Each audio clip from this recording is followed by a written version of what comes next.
إن الحمد لله نحمده ونستعينه ونستغفره ونعوذ بالله من شرور أنفسنا ومن سيئات أعمالنا من يهده الله فلا مضل له ومن يضلل فلا هادي له أشهد أن لا إله إلا الله وحده لا شريك له وأشهد أن محمدا عبده ورسوله اللهم صل وسلم وبارك على محمد وعلى آله وأصحابه ومن تبعهم بإحسان إلى يوم الدين. أما بعد, Alhamdulillah, bersyukur kita kepada Allah Jalla wa'ala kerana dengan limpah dan kurnianya pada malam ini insya-Allah kita akan menyambung semula siri pengajian kita daripada kitab Al-Arba'in An-Nawawiyah,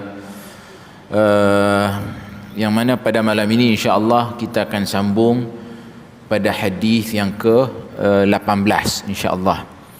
Qala al-Imam An-Nawawi rahimahullah, al-hadits ats-tsamin 'ashar, hadis yang ke-18, an Abi Dharr Jundub ibn Junadah wa Abi Abdurrahman Mu'adh bin Jabal radhiyallahu anhuma an Rasulillah sallallahu alaihi wasallam qala ittaqillaha haitsuma kunt wa atbi'is sayyi'atal hasanata tamhuha wa khaliqin nasa bi khuluqin hasan. Rawahu at-Tirmidzi wa qala hadithun hasan wa fi ba'd an-nusakh hasanun sahih. Hadis kita pada malam ini adalah hadis yang diriwayatkan daripada Abu Dharr Jundub ibn Junadah.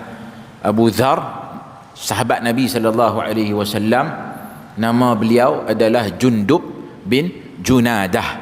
Wa Abi Abdurrahman Mu'adh bin Jabal radhiyallahu anhuma, dan juga Abu Abdurrahman Mu'adh ibn Jabal radhiyallahu anhuma an Rasulillah sallallahu alaihi wasallam, daripada baginda sallallahu alaihi wasallam. Kata baginda sallallahu alaihi wasallam, ittaqillah haitsuma kunta. Kata Nabi sallallahu alaihi wasallam, bertakwalah kepada Allah di mana saja kamu berada. Ittaqillah haitsuma kunta.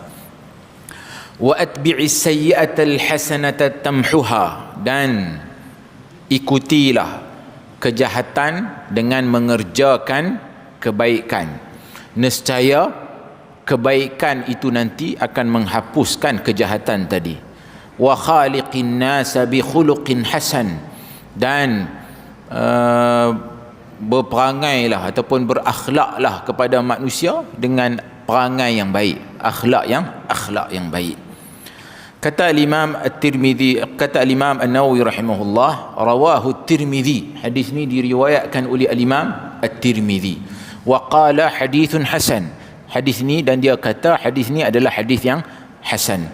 Wa fi ba'd an-nusakh, dalam sebahagian nuskhah, yakni merujuk kepada nuskhah Jami' At-Tirmidzi, hasanun sahih. Kata Imam At-Tirmidzi, hadis ini adalah hadis hasan sahih. Hadirin hadirat yang dirahmati Allah sekalian, hadis ini diriwayatkan oleh Imam At-Tirmidzi dalam kitab Jami'-nya. Dia kata hadis ini diriwayatkan oleh Abu Dharr dengan lafaz ini, dan juga diriwayatkan daripada hadis Mu'adh ibn Jabal nahwahu, seumpamanya. Kemudian dia nukil kalam guru dia, guru al-Imam At-Tirmidzi. Dia kata qala Mahmud wa huwa ibn Ghailan, yakni dia kata telah berkata Mahmud ibn Ghailan, yakni merujuk kepada guru dia. Was-sahihu hadithu Abi Dharr, yang tepat adalah hadis Abu Dharr. Apa maksud kalam Imam At-Tirmidzi bila dia kata was-sahihu hadithu Abi Dharr, yakni dia merujuk kepada yang tepat, yang mahfuz adalah hadis yang diriwayatkan oleh Abu Dharr radhiyallahu an. Ini bermakna menurut guru beliau Mahmud ibn Ghailan, hadis ini yang lebih tepat adalah hadis yang diriwayatkan oleh Abu Dharr. manakala hadis yang diriwayatkan oleh Muadz, hadis ini tidak tepat kan. Maksudnya mungkin kemungkinan ada kesilapan daripada beberapa orang perawi hadis tersebut yang menisbahkan hadis ini kepada hadis Muadz ibn Jabal radhiyallahu an. Taib. Hadirin hadirat yang dirahmati Allah sekalian, itu sedikit maklumat melibatkan asal usul hadis ini, yang mana hadis ini diriwayatkan dalam Jami' At-Tirmizi rahimahullah. Hadirin hadirat yang dirahmati Allah sekalian, konten utama hadis ini adalah sabda Nabi sallallahu alaihi wasallam, iaitu kata Nabi sallallahu alaihi wasallam, ittaqillah. Maknanya dalam hadis ini mengandungi pesanan terhadap dua orang sahabat Nabi sallallahu alaihi wasallam ini, iaitu Abu Dzar Al-Ghifari radhiyallahu an dan juga Muadz ibn Jabal. Dalam sebahagian riwayat hadis ini ada menyatakan pesanan Nabi sallallahu alaihi wasallam ini ataupun wasiat Nabi ini disampaikan oleh baginda sallallahu alaihi wasallam kepada Muadz sewaktu Nabi sallallahu alaihi wasallam mengutuskan Muadz ibn Jabal untuk pergi ke Yaman. Ada hadis sebelum ni yang masyhur yang mengandungi pesanan Nabi sallallahu alaihi wasallam ataupun wasiat Nabi sallallahu alaihi wasallam kepada Muadz ibn Jabal bila mana baginda mengutuskan beliau ke Yaman. Jadi Nabi sallallahu alaihi wasallam, antara tabiat baginda adalah bila baginda sallallahu alaihi wasallam nak hantar sahabat-sahabat dia pergi ke satu tempat yang agak jauh, baginda sallallahu alaihi wasallam akan panggil depa dan bagi pesanan-pesanan yang penting kepada mereka ini. Jadi ini menunjukkan kepada kita bahawasanya pesanan yang dipesan oleh Nabi sallallahu alaihi wasallam dalam hadis ini sudah semestinya adalah pesanan-pesanan yang penting, yang perlu kita beri perhatian yang serius. Sebab itu dalam hadis ini benda pertama yang Nabi sallallahu alaihi wasallam pesan adalah ittaqillah haitsuma kunta, bertakwalah kepada Allah di mana saja kamu berada. Taib. Hadirin hadirat yang dirahmati Allah sekalian, kita selalu dengar tentang berpesan-pesan melibatkan takwa ini. Bahkan kita hari ini adalah hari Jumaat, yang mana khatib ataupun imam kita bila berkhutbah pada hari Jumaat ini akan senantiasa mengulangi pesanan untuk bertakwa kepada Allah Subhanahu wa taala. Disebabkan kekerapan pesanan ini, kadang-kala bila dah selalu kita dengar, kita rasa macam bila khatib kata ittaqillah ataupun ittaqullah, tang waktu ittaqullah itulah kita pejam mata dan kita padam dan lena terus.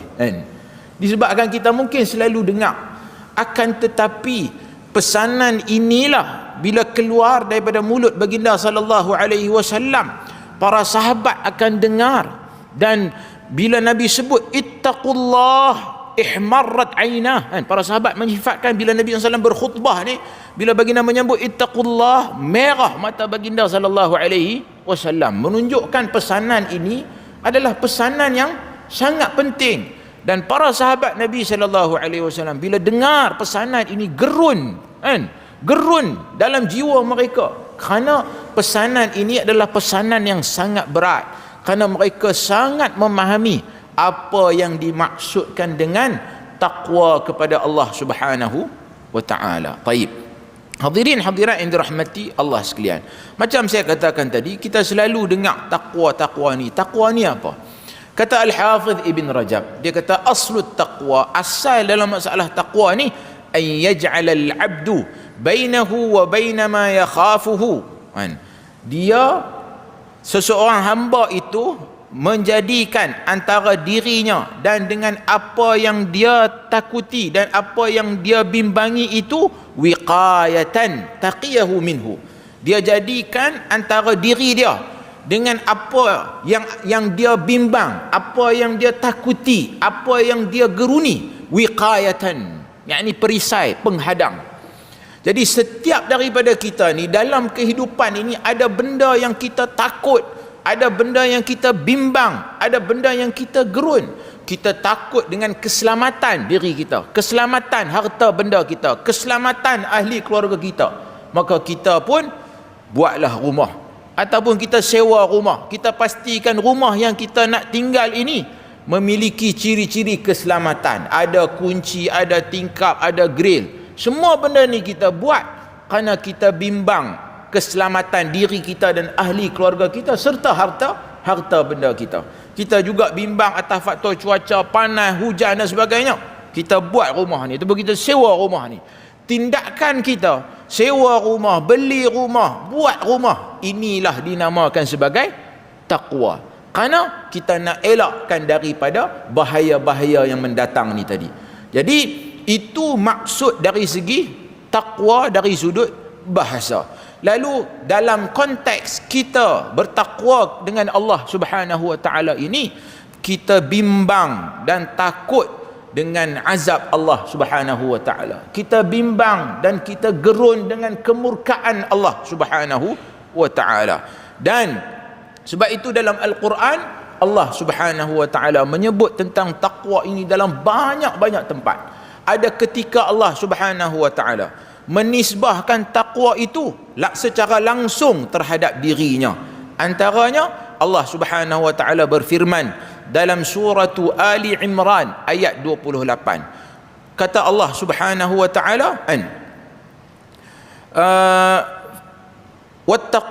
dalam surah Al-Maidah, dalam surah Al-Maidah ayat 96. Wattaqullaha alladhi ilaihi tuhsyarun. Bertakwalah kamu kepada Allah yang mana kamu ni nanti akan dihimpunkan kepadanya. Jadi Allah Subhanahu wa taala bila menisbahkan takwa itu kepada dirinya secara langsung, kata Al-Hafidh Ibn Rajab, ini membawa maksud kita hendaklah takwa dalam konteks bila Allah Taala nisbahkan dirinya secara langsung, ini merujuk kepada kita hendaklah menjauhi kemurkaan dan juga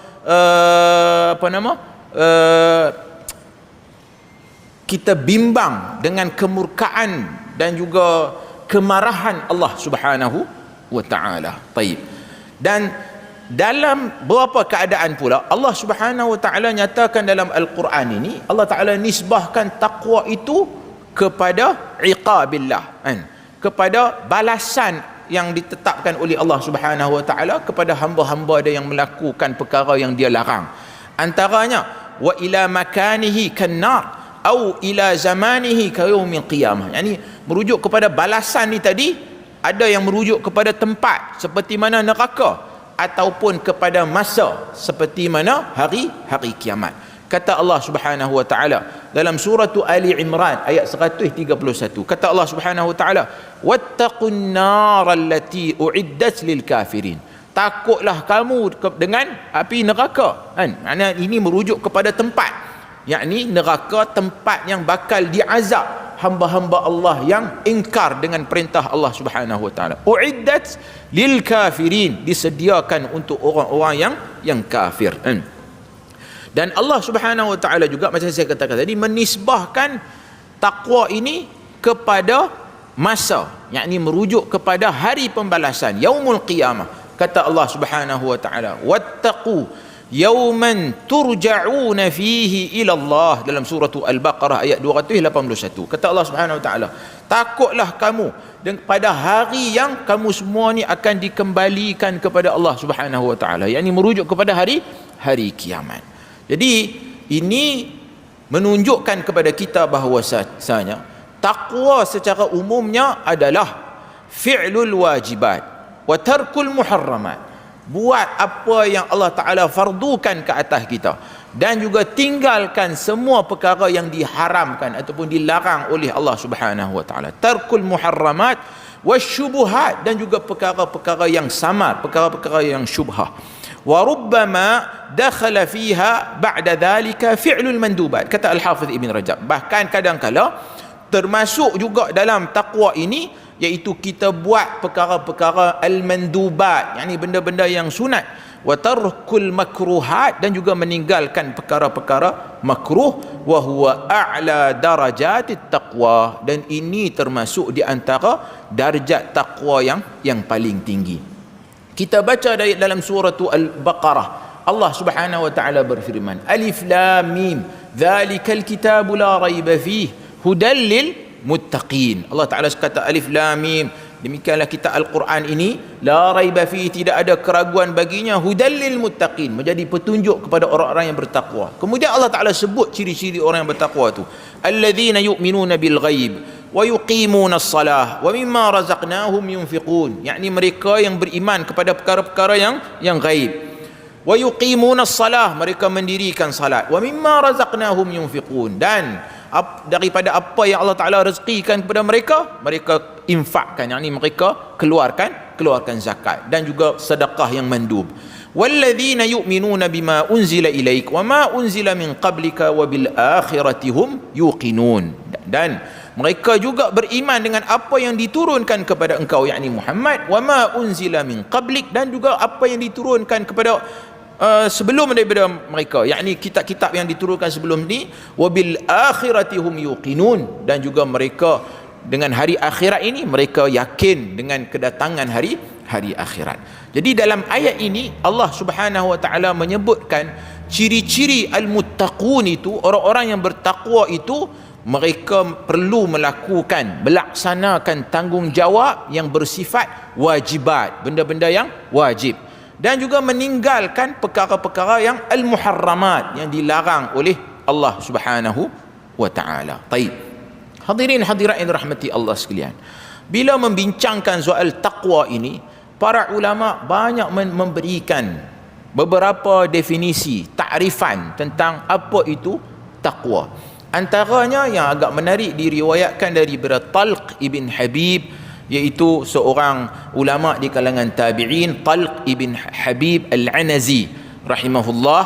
Dia kata, at-taqwa an ta'mala bi ta'atillah ala nurin min Allah tarju thawab Allah. At-taqwa itu an ta'mala bi ta'atillah, yakni kita melakukan amalan untuk mentaati Allah Subhanahu wa taala, ala nurin min Allah, di atas cahaya daripada Allah, tarju thawab Allah, mengharapkan ganjaran daripada Allah, wa an tatruka ma'siyat Allah, dan kita meninggalkan maksiat, melakukan maksiat kepada Allah, ala nurin min Allah, di atas petunjuk daripada Allah Subhanahu wa taala, takhafu iqab Allah, bimbang dengan azab daripada Allah Subhanahu wa taala.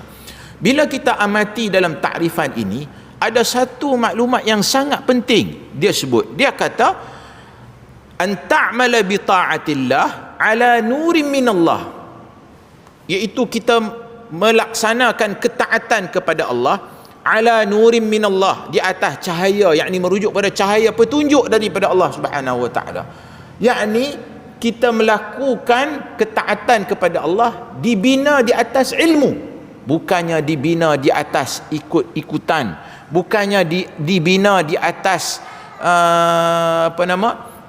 sangkaan ataupun ikut buta tuli semata-mata. Tidak, sebaliknya ia mesti dibina di atas dasar ilmu. Sebab itu dia kata ala nurim minallah tarju thawab Allah, dengan kita mengharapkan ganjaran daripada Allah Subhanahu wa taala, dan juga kita meninggalkan maksiat di atas ilmu juga, ala nurim minallah.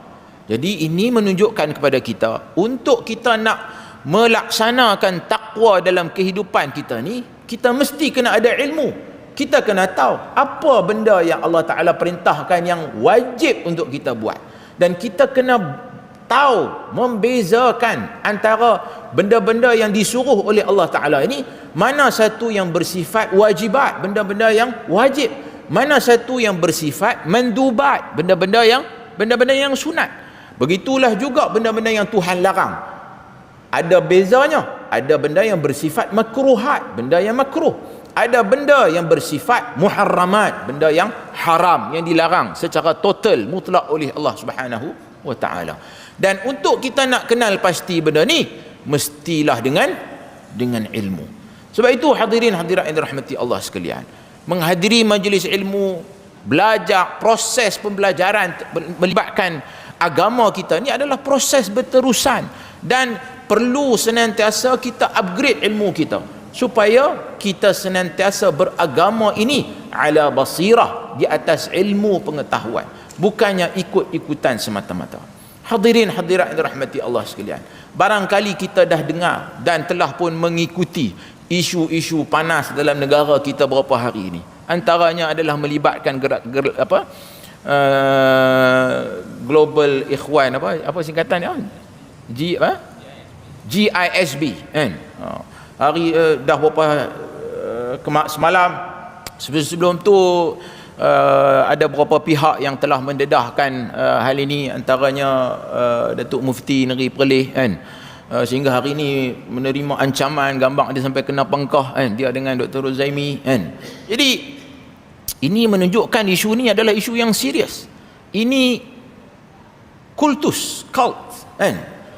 Ini merentasi agama, merentasi negara. Kerana kalau kita ikuti kumpulan-kumpulan yang bersifat sebegini, kultus ni, depa ni dalam, bukan setakat dalam agama kita, dalam agama-agama lain pun ada. Dan ciri-ciri mereka ni hampir-hampir sama sahaja, iaitu akan ada satu tokoh, ketua mereka ni, yang mana pengikut-pengikut mereka ni akan ikut apa sahaja yang ketua dia ni kata, apa sahaja yang ketua dia ni suruh, dan mereka mengangkat dan memuja tokoh ini sampai ke tahap memberikan ciri-ciri ketuhanan kepada tokoh tersebut.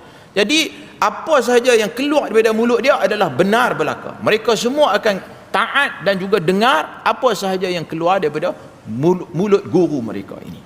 Dalam Kristian ada benda ni. Kalau tuan-tuan tengok di Amerika Syarikat, banyak kes yang melibatkan pengikut-pengikut ini, cults ni. Sehingga sampai ke tahap depa ni last sekali bunuh diri secara beramai-ramai kan. Banyak kes yang disiasat oleh FBI dalam masalah ni kan. Di Korea pun ada kumpulan-kumpulan sebegini.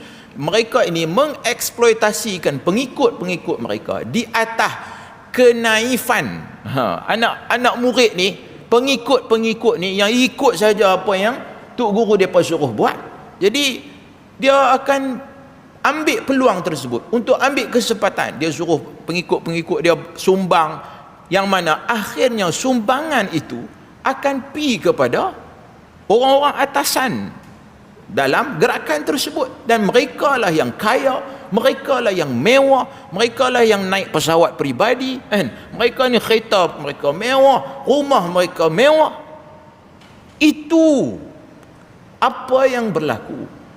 Lalu bila kita amati, apa punca utamanya? Punca utamanya adalah masalah kita dalam beragama adalah bukannya di atas prinsip ala basirah, di atas ilmu pengetahuan. Disebabkan itulah apa sahaja kita mentakdiskan guru secara berlebih-lebihan, dan kita tak boleh langsung untuk menilai apa yang keluar daripada mulut guru kita ni dengan pertimbangan yang sepatutnya kita ni letakkan di atas pertimbangan apa? Pertimbangan Al-Quran dan juga As-Sunnah. Maka kalau benar menepati petunjuk Al-Quran dan juga As-Sunnah, maka itulah kebenaran. Kalau menyimpang daripada dua rujukan utama ini, maka ia adalah ajaran yang menyimpang, tidak kira siapa pun yang bercakap dalam hal ini. Kalau itu prinsip kita, dan alhamdulillah kita dah banyak kali menyebutkan tentang hal ini, dan kita senantiasa konsisten dalam bab ini, bahawasanya dalam beragama mesti berpegang di atas prinsip ini, prinsip ilmu. Qala Allah, dan kita dengan tegas menyatakan al-ilmu qala Allah wa qala Rasul. Ilmu itu adalah apa yang difirmankan oleh Allah Azza wa Jalla, apa yang disabdakan oleh baginda sallallahu alaihi wasallam. Dan kita senantiasa menegaskan kepada masyarakat supaya senantiasa berada dalam pemikiran yang kritis, boleh menyaring maklumat, tambah ilmu. Kita jadi orang yang cerdik, bukannya mengikut secara buta tuli semata-mata. Untuk itu hadirin hadirat yang dirahmati Allah sekalian, inilah perisai utama kita daripada kita ni ditonggang oleh orang-orang ataupun individu-individu yang tidak bertanggungjawab untuk memanfaatkan kenaifan diri kita, kenaifan diri dan juga akal kita, sehingga mereka sanggup mengeksploitasi kelemahan ini dan mereka gunakan untuk manfaat peribadi mereka. Jadi hadirin hadirat yang dirahmati Allah sekalian, apa yang kita belajar daripada definisi takwa oleh Talq ibn Habib ini adalah amat penting untuk kita kenal pasti apa dia al-ma'murat yang Allah Ta'ala perintahkan tu apa. Kita kena faham terlebih dahulu, kita kena ada ilmu tentang suruhan-suruhan yang Allah Ta'ala suruh tu. Jadi hak mana yang Allah Ta'ala suruh, dengan adanya basis ilmu, yang mana ilmu itu mestinya datang daripada Al-Quran dan juga sunnah Nabi SAW, barulah kita buat, kita buat amalan tersebut. Kalau tidak ada, maka tak perlu buat. Tidak ada dalam agama ini satu suruhan untuk kita pergi duk makan ataupun minum benda-benda daripada tok guru kita, kan? Ayat liok dia ke, bulu dia ke, apa, ini semua karut. Sudah semestinya karut. Tak mungkin agama yang bersifat hanif ini ada elemen-elemen seperti itu, kan? Jadi kalau kita tahu benda ni, kita sudah semestinya akan tinggal benda-benda yang tak disuruh pun di dalam agama ini. Begitulah juga al-munkarat. Lalu kita kena belajar dan kita kenal pasti apa itu benda-benda mungkar yang dilarang dalam agama ini. So kemungkaran ini bersifat apa? Ini bersifat makruh ke? Ini bersifat haram. Supaya kita senantiasa berusaha untuk nak menjauhi semua perkara-perkara tersebut, kerana kita bimbang dengan azab Allah Subhanahu wa taala. Hadirin hadirat yang dirahmati Allah sekalian. Ada satu orang berjumpa dengan Abu Hurairah radhiyallahu an, sahabat Nabi sallallahu alaihi wasallam, dan dia tanya kepada Abu Hurairah tentang apa itu taqwa. Lalu kata Abu Hurairah, "Hal akhadhta tariqan dha syaukin?" Qala na'am. Dia kata, adakah engkau ni ada bila berjalan ni, mungkin dalam perjalanan tu jumpa satu jalan yang mana jalan tu ada duri-duri. Lalu dia kata, ya. Qala fa kaifa sana'ta? Bila hang jalan dekat jalan-jalan yang ada duri-duri ni, hang buat macam mana? Ada duri ke, ada botol kaca pecah ke, ada sebagainya, lalu hang buat macam mana? Qala idza ra'aitu syauka adaltu anhu au jawaztuhu au qassartu anhu. Dia kata, bila aku jumpa duri-duri ni, sudah semestinya aku akan lari, elak, kan? Cuba nak mengelaklah daripada terpijak duri-duri ini tadi. Qala dzaka taqwa. Kata Abu Hurairah, itulah takwa. Ini bermakna gambaran Abu Hurairah ni nak bagi dia ni faham apa yang dikatakan sebagai takwa ni. So kehidupan kita ini adalah satu bentuk perjalanan, yang mana dalam perjalanan ini ada banyak liku-liku, ada macam-macam dalam pertengahan jalan kita, jalan kehidupan kita ni. Jadi benda-benda yang membahayakan diri kita, sudah semestinya kita akan elak. Jadi tindakan kita mengelak bahaya-bahaya dalam perjalanan kita, itulah dinamakan sebagai takwa.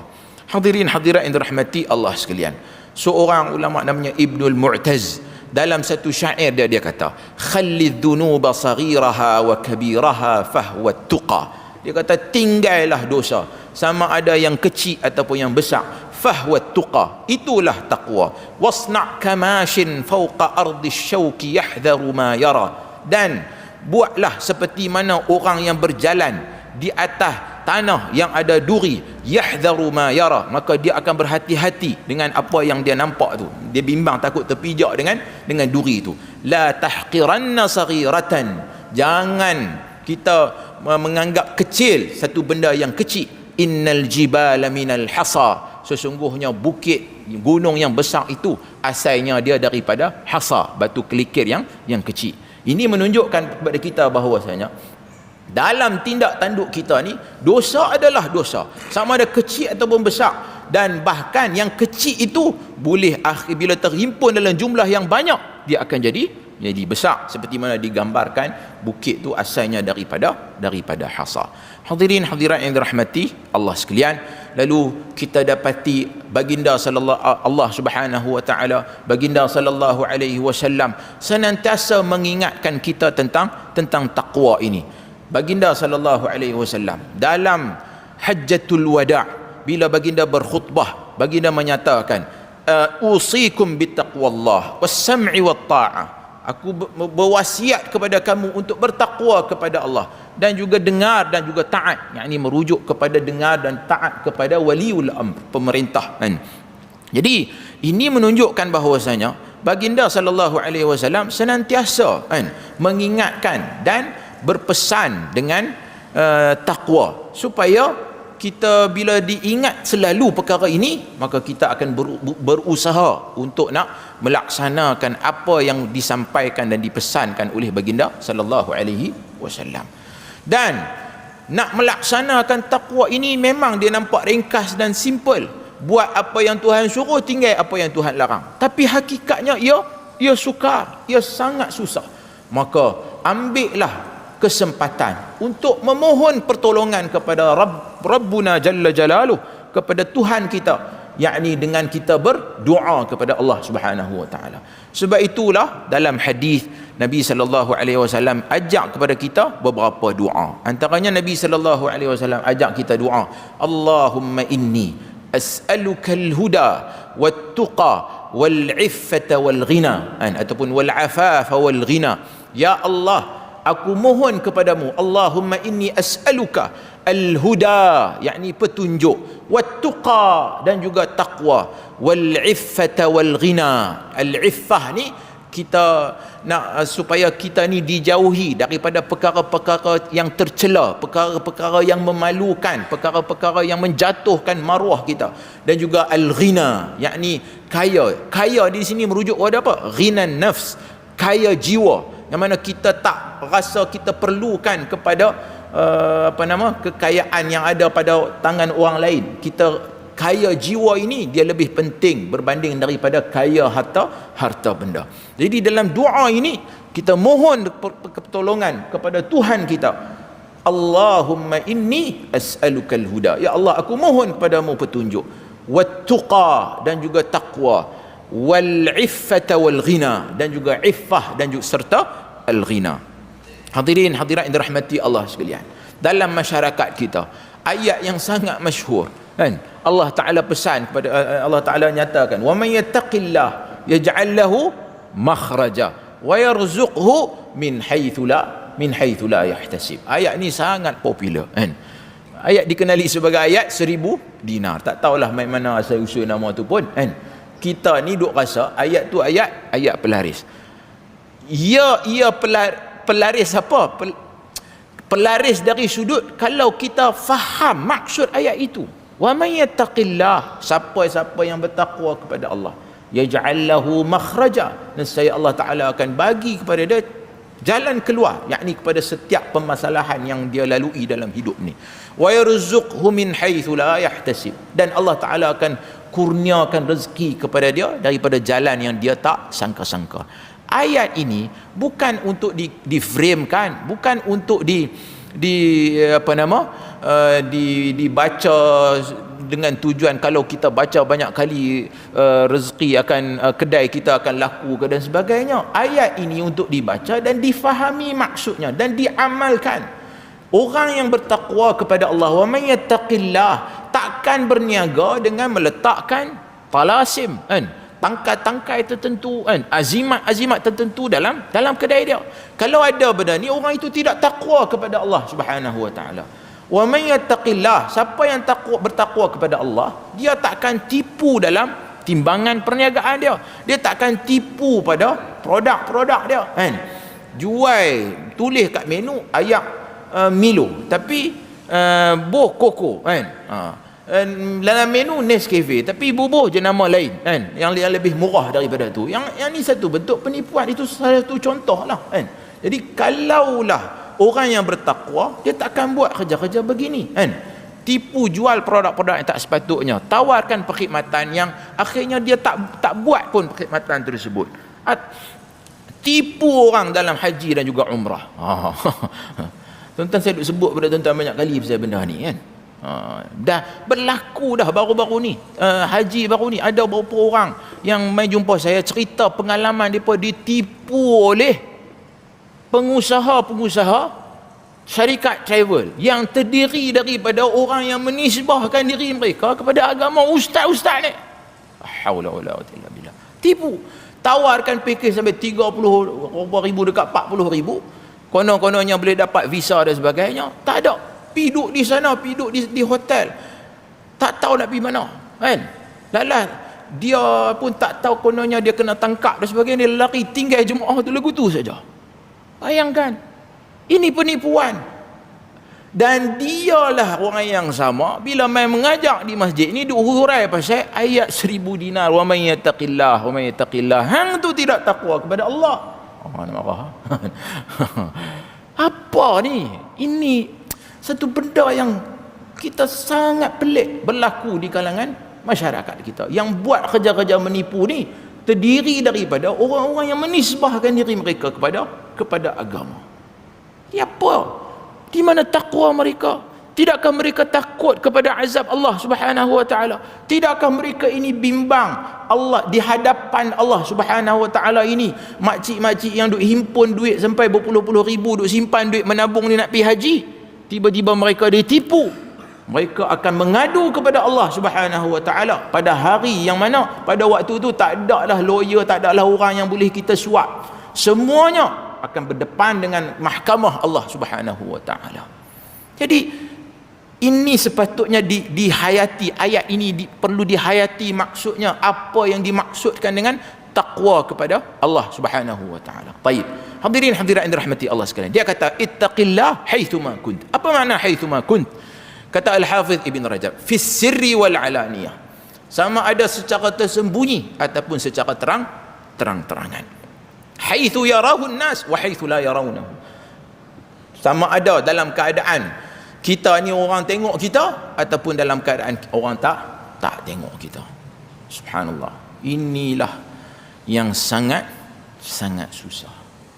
Kita mungkin boleh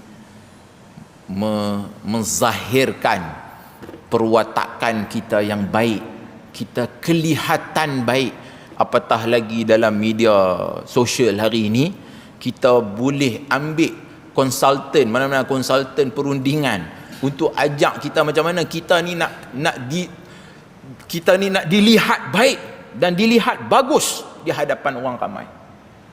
Akan tetapi akhirnya kita takkan boleh selama-lamanya menipu diri kita.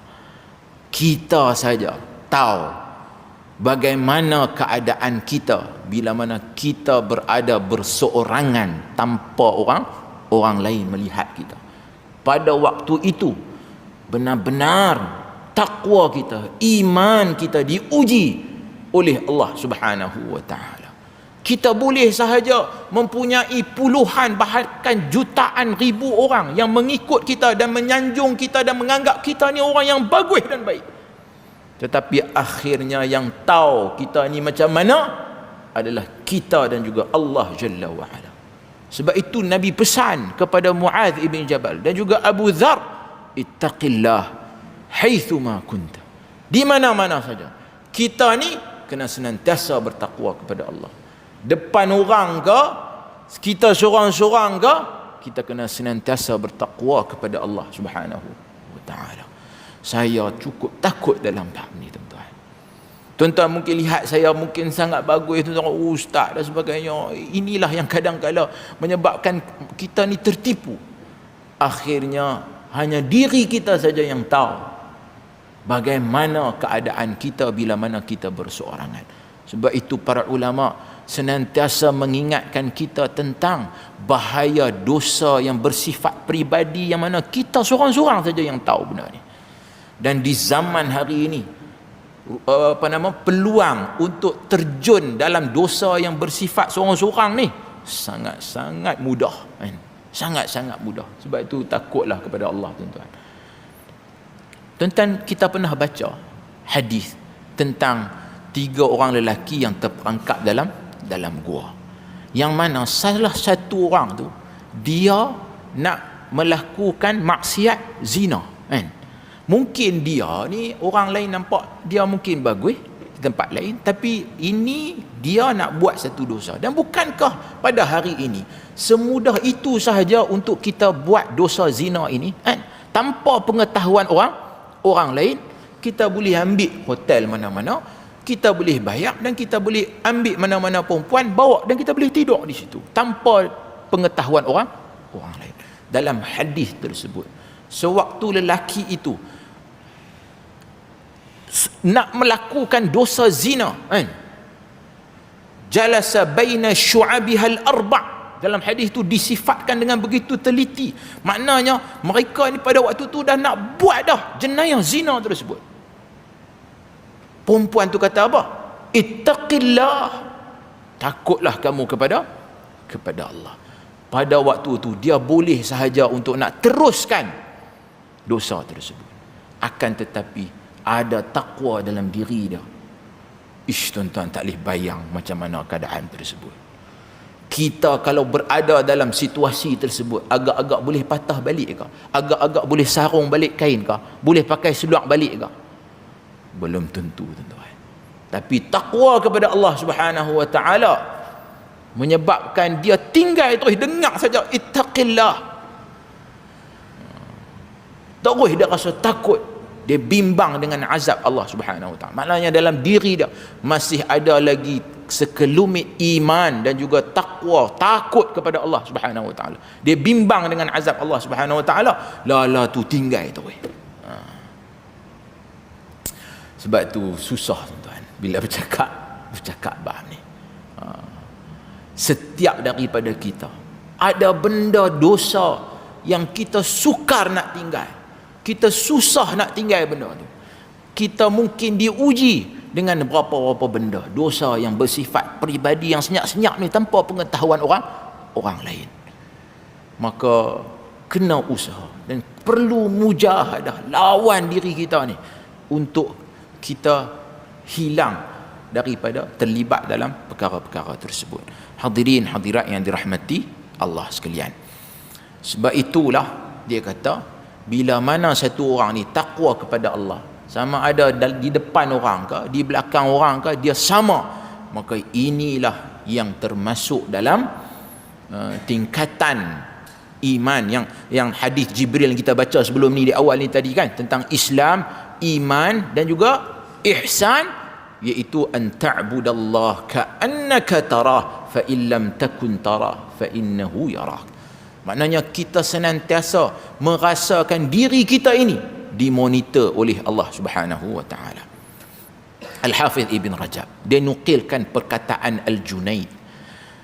Dia kata bima yusta'anu ala ghaddil basar. Bila orang tanya dia, dengan apa kita ni nak, macam mana kita ni nak mengamalkan ghaddul basar? Kan dalam agama ni disuruh untuk kita menundukkan pandangan. Yang ni bab yang simple lah, tuan-tuan. Ni zaman kita hari ni ni. Zaman yang susah kan? Nak kok jumpa orang jalan sentiasa tundukkan pandangan di mana-mana, susah, tuan-tuan. Pi tangnu pun benda dah ada depan kan, macam orang kata benda dah ada depan mata, tak tengok rugi kan, ada orang kata begitu. Macam mana nak buat ni? Bima yusta'anu ala ghaddil basar, qala bi'ilmika anna nazara Allah ilaik asbaqu min nazarika ila ma tanzuru.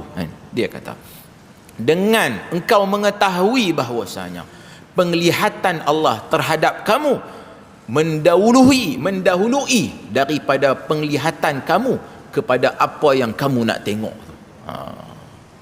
Jadi kita ni bila nak tengok benda yang dilarang oleh Allah Ta'ala ni, kita tanam dalam minda kita, kita nak tengok benda haram tersebut, Allah Ta'ala akan penglihatan Allah Ta'ala lebih mendahului kita dalam bab ni.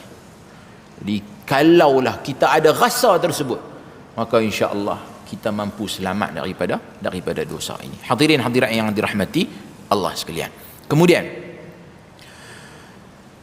dalam hadis ini juga dia telah berpesan dengan pesanan yang kedua, wa atbi'is sayyi'atal hasanata tamhuha, dan iringilah dosa yang kita buat tu dengan kebaikan, yang mana kebaikan ini akan memadamkan kejahatan dosa tersebut. Baik. Tadi bila Nabi SAW pesan supaya kita bertakwa kepada Allah, adakah kita ni boleh bertakwa kepada Allah dalam 24 jam setiap hari? Kita tidak mampu. Bahkan kita ni senantiasa akan buat dosa, kan? Kata Nabi SAW, kullu bani Adam khata', kan? Setiap anak Adam ni khata', kan? Akan melakukan kesilapan. Wa khairul khata'ina at-tawwabun, kan? Kata Nabi SAW, atau kama qala, hadis riwayat Ibn Majah, hadis Anas. Setiap anak Adam ni akan buat dosa, dan sebaik-baik orang yang buat dosa, buat kesilapan ni adalah orang yang bertaubat kepada Allah Subhanahu wa ta'ala. Maka atas dasar itu Nabi SAW bagi pesanan pula, ada kaitan dengan pesanan yang pertama ni tadi, iaitu arahan supaya kita takwa kepada Allah. Nabi tahu kita ni akan terbabas, pasti akan terbabas. Maka disebabkan itu ada penyelesaiannya, iaitu kita bila buat saja dosa, kita iringilah dosa itu dengan hasanat, dengan kebaikan. Para ulama menyatakan, apa dia hasanat ini? Hasanat ini dia boleh jadi dalam bentuk taubat kepada Allah Subhanahu wa ta'ala. Maknanya bila buat dosa sahaja, segera bertaubat kepada Allah Subhanahu wa ta'ala. Ataupun ia merujuk kepada hasanat, yakni amalan kebaikan yang bersifat umum. Apa sahaja bentuk kebaikan. Dalam Al-Quran Allah Subhanahu wa ta'ala berfirman dalam surah Hud ayat 114, wa aqimis salata tarafayin nahari wa zulafan minal lail innal hasanati yudhibnas sayyiat dzalika dzikra lidzakirin. Dirikanlah salat tarafayin nahari wa zulafan minal lail, ini merujuk pada dua waktu siang dan juga waktu malam. Maknanya dirikan salat waktu siang, ini salat zuhur, kan, subuh, zuhur dan juga asar. Wa zulafan minal lail, maghrib dan juga isya. Baik, kita azan dulu, saya sambung sikit.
إله إلا الله اللهم رب هذه الدعوة التامة والصلاة القائمة آت محمدا الوسيلة والفضيلة وبعث مقاما محمول الذي وعدته. Hadirin hadirat yang dirahmati Allah sekalian, dalam Al-Quran Allah Subhanahu wa taala menyatakan innal hasanat yudhhibna as-sayyi'at. Sesungguhnya hasanat itu akan menghilangkan as-sayyi'at.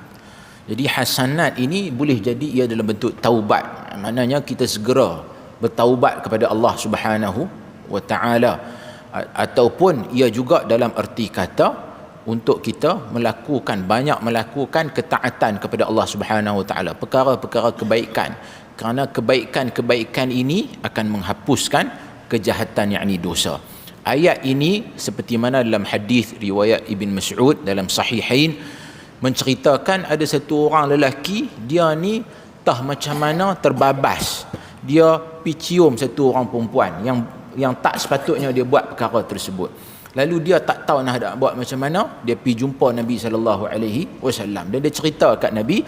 Lalu Nabi SAW diam sehinggalah turun ayat ini, innal hasanat yudhhibnas sayyiat. Lalu Nabi panggil dia dan Nabi explain pada dia ayat ni tadi, dan dia pun tanya, hadza lahu khassah, adakah ayat ni untuk dia kah khususnya? Lalu Nabi kata, dak bal linnasi ammah, bahkan untuk semua orang ayat ini. Lalu banyak ayat-ayat Al-Quran yang menganjurkan kita untuk segera bertaubat kepada Allah Subhanahu wa taala dengan melaksanakan hasanat, kebaikan. Kerana dengan kebaikan ini dapat menghapuskan dosa-dosa. Kata Allah Subhanahu wa taala, walladzina idza fa'alu fahishatan aw zalamu anfusahum dzakarullah fastaghfaru lidunubihim. Yakni orang yang melakukan idza fa'alu fahishatan, kata para sebahagian ulama tafsir, fahishah ini merujuk kepada kabair, dosa-dosa besar. Au zalamu anfusahum, ataupun mereka menzalimi diri mereka, yakni merujuk kepada as-saghair, dosa-dosa kecil. Zakarullah, mereka ingat kepada Allah. Fastaghfaru lidunubihim, mereka segera bertaubat, memohon keampunan daripada Allah Subhanahu wa taala. Kemudian yang terakhir dalam ayat ini, baginda sallallahu alaihi wasallam berpesan, wa khaliqin nasa bi khuluqin hasan, dan bergaullah dengan orang dengan akhlak yang baik. So ini pesanan yang terakhir. Kalau kita amati dengan pada tiga-tiga pesanan ini, pesanan yang pertama melibatkan tanggungjawab kita dengan Allah Subhanahu wa taala, itu bertakwa kepada Allah. Pesanan yang kedua melibatkan tanggungjawab kita dengan diri kita, yakni bila kita terbabas buat satu dosa, kita segera bertaubat kepada Allah dan buat perkara-perkara yang baik untuk nak menampung dosa-dosa tersebut. Dan yang terakhir, tanggungjawab kita sesama manusia, wa khaliqin nasa bi khuluqin hasan, bergaullah dengan manusia dengan akhlak yang mulia. Mudah ceritanya, seperti mana kita ni nak orang berinteraksi dengan kita dengan cara yang baik, seperti itulah kita kena bergaul dengan orang lain. Kita suka bila orang bercakap dengan kita, cakap dengan nada yang baik, tegur kita dengan teguran yang baik, kan? Tidak berbahasa dengan bahasa-bahasa yang tak sepatutnya. Maka seperti itulah juga kita kena buat dengan orang lain. Mudah-mudahan tiga pesanan yang ringkas ini dapat kita amalkan dalam kehidupan kita, insya-Allah. Allahumma ja'alna minal ladzina yastami'una al-qawla fayattabi'una ahsanah. أقول قولي هذا وأستغفر الله لي ولكم والسلام عليكم ورحمة الله وبركاته. سبحانك اللهم